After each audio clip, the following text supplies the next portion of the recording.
എല്ലാ മഹാഭാരത പ്രേമികൾക്കും നമസ്കാരം.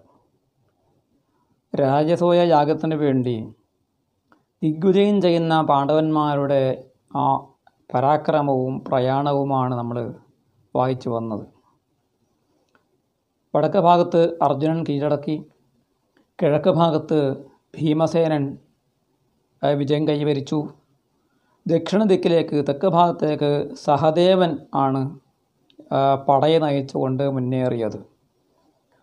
തെക്ക് ഭാഗത്തുള്ള ദന്തവക്രൻ എന്ന് പറയുന്ന രാജാവ്, ഭഗവാന്റെ മുഖ്യ ശത്രുവായിട്ടുള്ള ആ ദന്തവക്രനെ അദ്ദേഹം ജയിച്ചു. പിന്നീട് നിഷാദഭൂമി, ഗോശൃംഗം എന്ന പർവ്വതം, അവിടെയുള്ള രാജ്യത്തെ ജയിച്ചു. കുന്തിഭോജൻ എന്ന തൻ്റെ ബന്ധുവായിട്ടുള്ള കുന്തിഭോജ രാജാവിനെ ജയിച്ചു. ചർമ്മണ്വതി നദിയുടെ തീരത്തെത്തി. അവിടെയുള്ള ജംഭക രാജാവിൻ്റെ പുത്രൻ, പണ്ട് ശ്രീകൃഷ്ണ ഭഗവാൻ അദ്ദേഹത്തെ ജയിച്ചിട്ടും കൊല്ലാതെ വിട്ട ഒരു രാജാവായിരുന്നു. ആ ജംഭക പുത്രനെ സഹദേവൻ ജയിച്ചു. സേകൻ, അപരസേകൻ, വിന്ദാനുവിന്ദന്മാർ മുതലായിട്ടുള്ള രാജാക്കന്മാരെ ജയിച്ചു. ഭീഷ്മക രാജാവ്, വിദർഭ രാജ്യത്തിൻ്റെ രാജാവായിട്ടുള്ള ഭീഷ്മക രാജാവിനെ ജയിച്ചു. പാണ്ഡ്യരാജാവ്, തെക്കോട്ടുള്ള ഒരു രാജ്യമാണ് പാണ്ഡ്യരാജ്യം. ആ പാണ്ഡ്യരാജ്യത്തുള്ള രാജാവിനെ കീഴടക്കി. പിന്നീട് കിഷ്കിന്ധാം ലോകവിശ്രുതാം, ലോകവിശ്രുതമായ ലോകപ്രസിദ്ധിയാർന്ന കിഷ്കിന്ധ എന്ന രാജ്യം, പണ്ട് അവിടെ ബാലി ഭരിച്ചു. പിന്നീട് സുഗ്രീവൻ ഭരിച്ചു. സുഗ്രീവൻ്റെ മന്ത്രിമാരായിട്ടുള്ള മൈന്ദനും ദ്വിവിധനുമാണ് അന്ന് കിഷ്കിന്ധ രാജ്യം ഭരിച്ചുകൊണ്ടിരുന്നത്. ഈ മൈന്ദനും ദ്വിവിധനും ഈ സഹദേവൻ്റെ അദ്ദേഹം യുദ്ധം നയിച്ച് വന്ന സമയത്ത് യുദ്ധം ചെയ്യുന്നതിന് പകരം സന്തോഷത്തോടു കൂടി അദ്ദേഹത്തെ സ്വീകരിച്ച് യുധിഷ്ഠിര മഹാരാജാവിൻ്റെ ആ സാർവഭൗമ പദവിയെ അവർ അംഗീകരിച്ചുകൊണ്ട് കപ്പം നൽകാൻ, സമ്മാനങ്ങൾ നൽകി സ്വീകരിക്കാൻ അവർ തയ്യാറായി. പിന്നീട് തെക്കോട്ട് വന്ന് മാഹിഷ്മതീപുരി, പ്രസിദ്ധമായ അതിശക്തമായ ഒരു രാഷ്ട്രമായിരുന്നു മാഹിഷ്മതി എന്ന് പറയുന്ന രാജ്യം.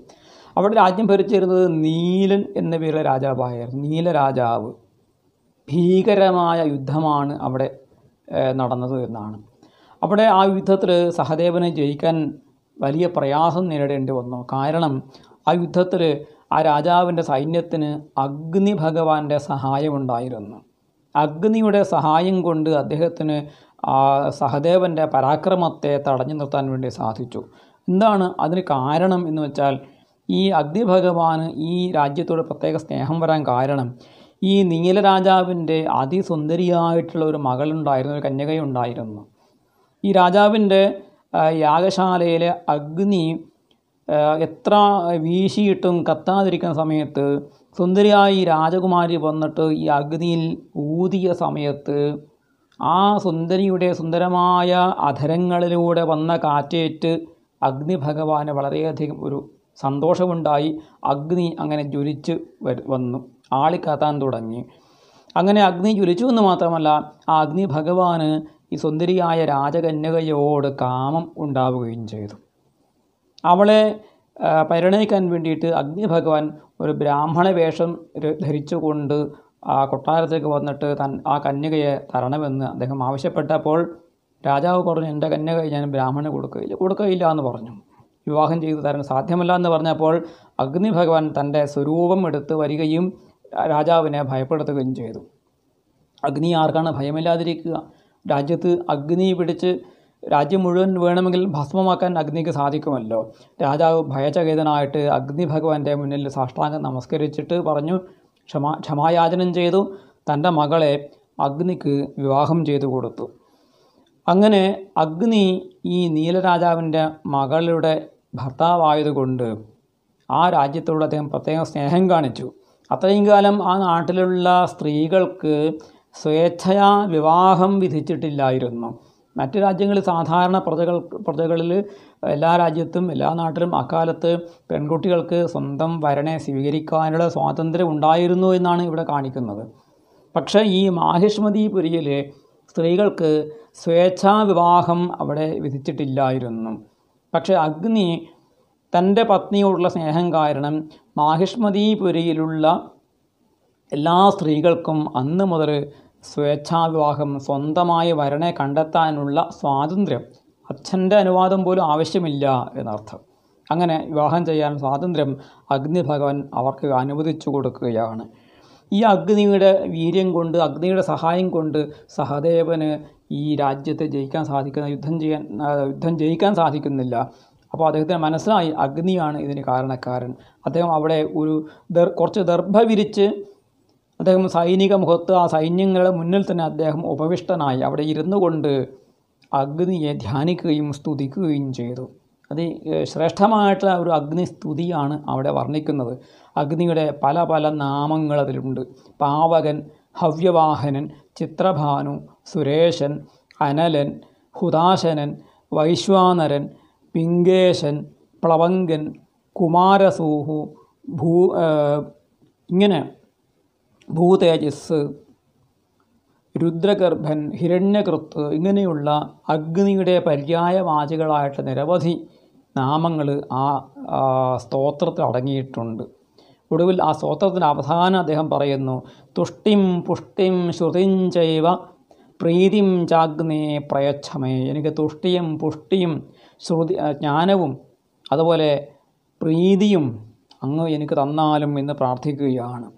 ഈ മന്ത്രം അവിടെ ഉദാഹരിച്ചുകൊണ്ട് വ്യാസൻ പറയുകയാണ്, ഇത്യേവം മന്ത്രമാഗ്നേയം പഠൻ യോ ജുഹയാദ് വിഭും ബുദ്ധിമാൻ സതതം ദാന്ത സർവപാപൈഹി പ്രമുച്യതേ.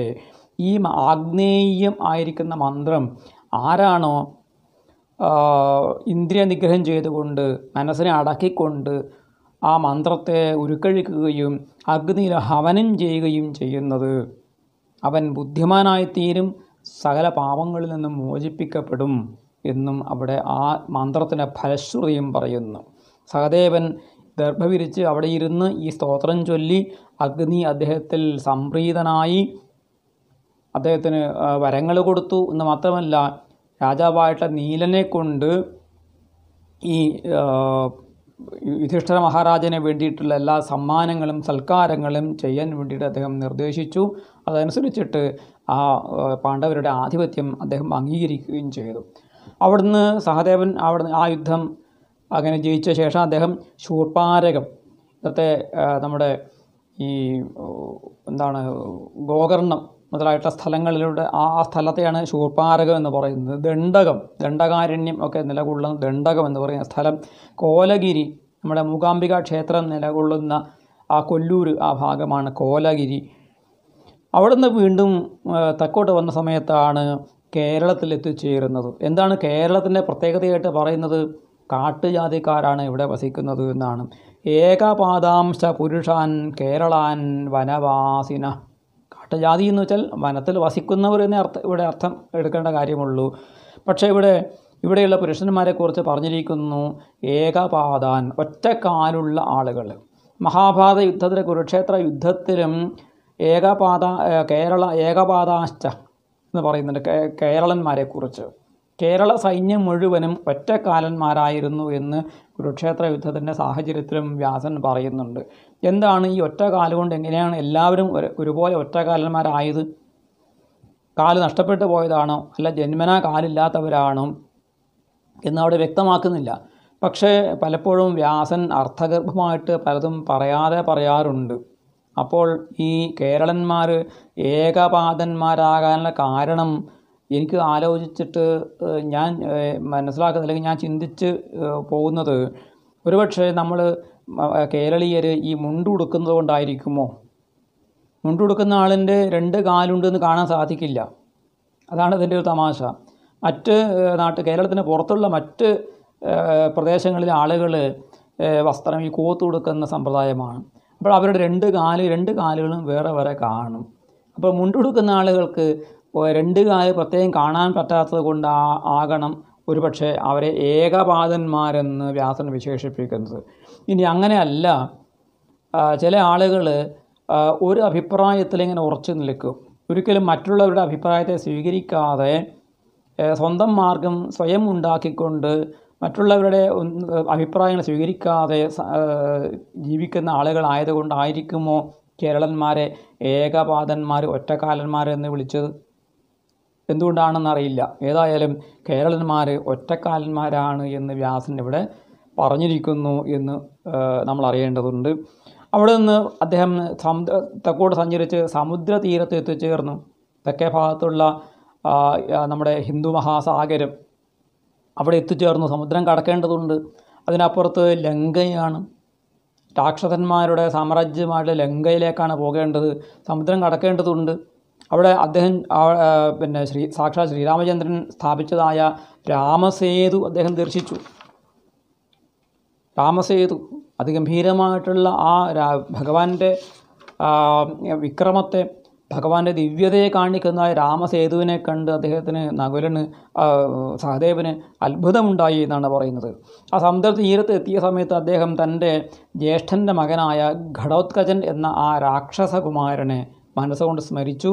സ്മരിച്ച മാത്രയിൽ ആ ഭീമാകാരനായിട്ടുള്ള ആ രാക്ഷസകുമാരൻ ഭീമപുത്രനായ ഘടോത്കചൻ അദ്ദേഹത്തിൻ്റെ മുന്നിലേക്ക് വന്നു.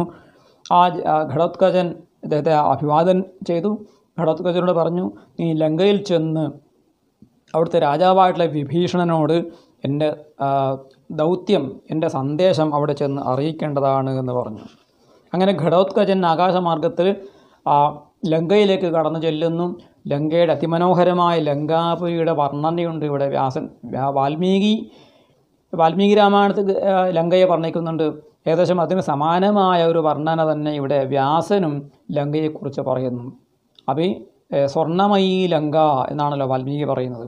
ആ സ്വർണ്ണമയമായ ലങ്കാപുരിയെ കണ്ടുകൊണ്ട് ഘടോത്കചൻ ലങ്കയിലേക്ക് പ്രവേശിക്കുന്നു. അവിടെയുള്ള ദ്വാരപാലകനെ കണ്ട് വന്ന കാര്യം പറഞ്ഞു. യുധിഷ്ഠിരൻ്റെ അനുജനായിട്ടുള്ള സഹദേവൻ വന്നിട്ടുണ്ട്, അദ്ദേഹത്തിൻ്റെ കാര്യം പറയാൻ വേണ്ടിയിട്ട് അകത്ത് പോകാൻ അനുവാദം വേണമെന്ന് പറഞ്ഞു. ദ്വാരപാലകൻ വിഭീഷണനെ കണ്ട്, രാജാവിനെ കണ്ട് അനുവാദം ചോദിച്ചു. അപ്പോൾ ആരാണ് വന്നിരിക്കുന്നത് എന്നാണ് അദ്ദേഹം ചോദിക്കുന്നത്. അപ്പോൾ ഏതായാലും അദ്ദേഹത്തെ ദൂതനെ കടത്തി വിടുമെന്ന് പറഞ്ഞു.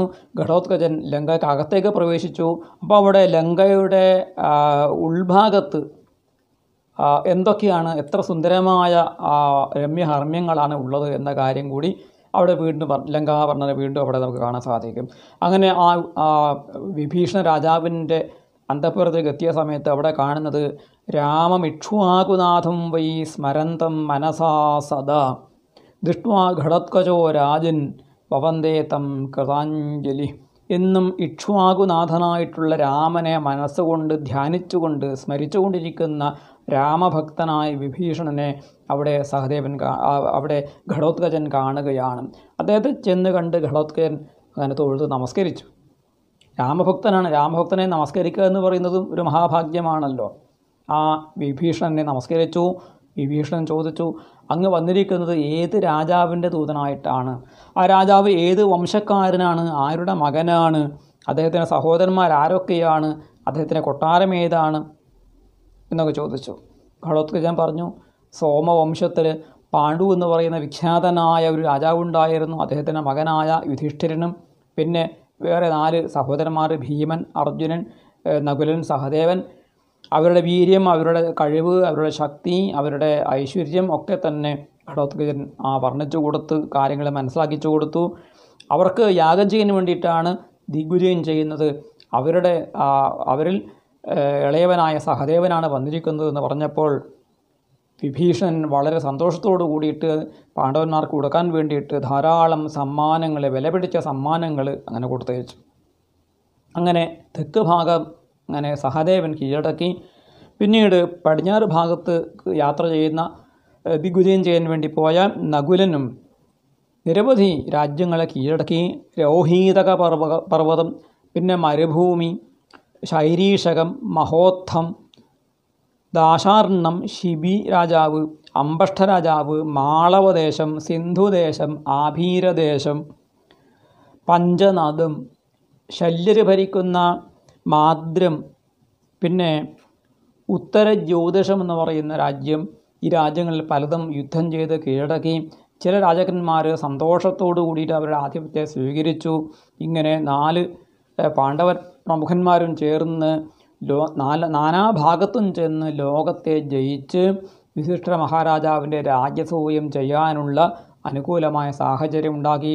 അതിനുള്ള അളവറ്റ ധനം അവർ സമാഹരിച്ച് കൊണ്ടുവന്നു. ഇനി യാഗത്തിന് വേണ്ടിയുള്ള തയ്യാറെടുപ്പും ആ രാജസൂയ യാഗത്തിൻ്റെ ആ ഒരു മഹത്വവും നമുക്ക് തുടർന്ന് ഇതിൽ വായിക്കാൻ വേണ്ടി സാധിക്കും.